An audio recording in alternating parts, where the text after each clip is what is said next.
Hey guys, welcome to Theology Thursdays, where we answer your questions about God, faith, and culture. My name is Sarah. We have Daniel back with us, and guys, we are jumping into culture, real culture. Yeah, it's a very important question that we're answering Very today. important question. Okay, so Kanye. I mean, that's our question. What the heck is up with Kanye right so now? he recently released an album called Jesus is King, which surprised a lot of people. Have you listened to it? I actually have, and That actually is very surprising. It is shocking. I'm never up with what is up with so culture. Sarah's actually being cultured, which is it's very exciting. Very surprising. But I know, surprising but exciting. And I mean, really, what are your thoughts?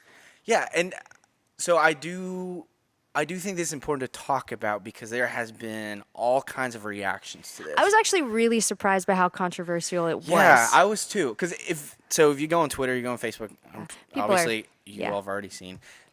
Most particularly from the Christian circles, there's been really two reactions to it. One, Christians have said, yes, right, this guy named Kanye who has a huge fan base, came to know Jesus, yay, he's using his platform to spread the message of Jesus. But then on the other side, there's been Christians who have said, well, I don't really know if this is real. They've kind of been skeptical, right? Is this a publicity stunt?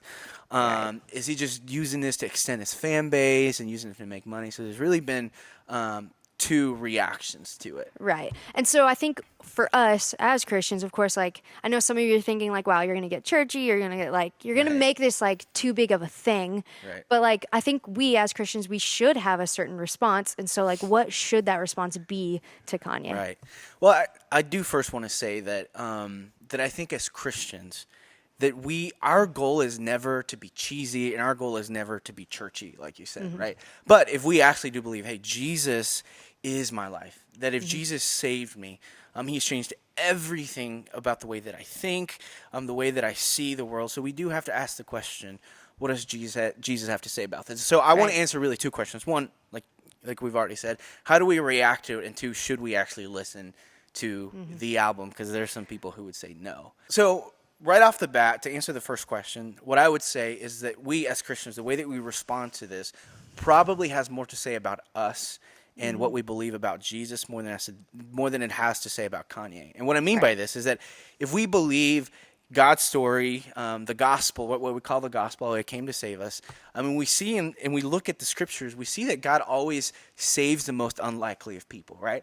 So we have Paul, who was basically a terrorist who used to persecute Christians, and he was radically changed.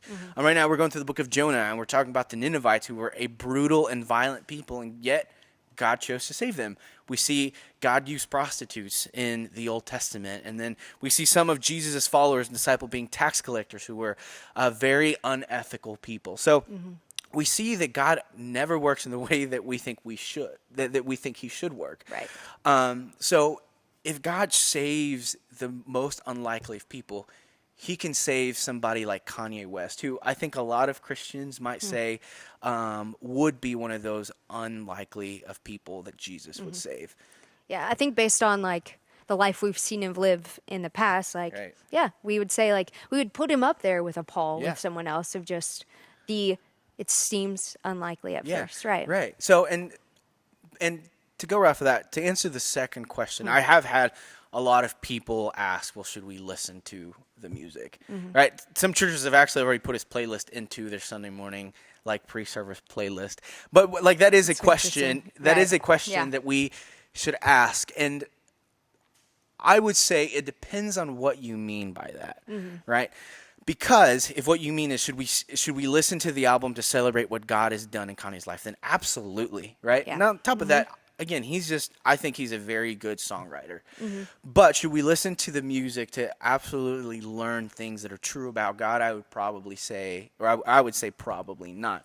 Because we do have to remember that although, I've listened to the album and some of the things that he says are deeper and honestly are better, they're better things to say about Jesus than some of the worship songs that are out there. Because they're real and they're deep. That although that's true, we do have to remember Kanye is a baby Christian. Yeah, he's just new. He's new to it. So he's like any one of us. He's still growing and he's learning things that are true about God. And I would say that I mean, and this is not just with Kanye, but really anything that you hear, you should listen to it carefully and compare it to what Jesus says is true, what God says in the scripture, and say, hey, does this actually line up with what God says in the scripture? So, and like Kanye himself says, like he's not claiming to know everything. He actually does that in one of his songs. Yeah, the song's Hands On, where he basically says, hey, I'm going to get a lot of criticism for this from Christians. Some people are going to say that it's not true.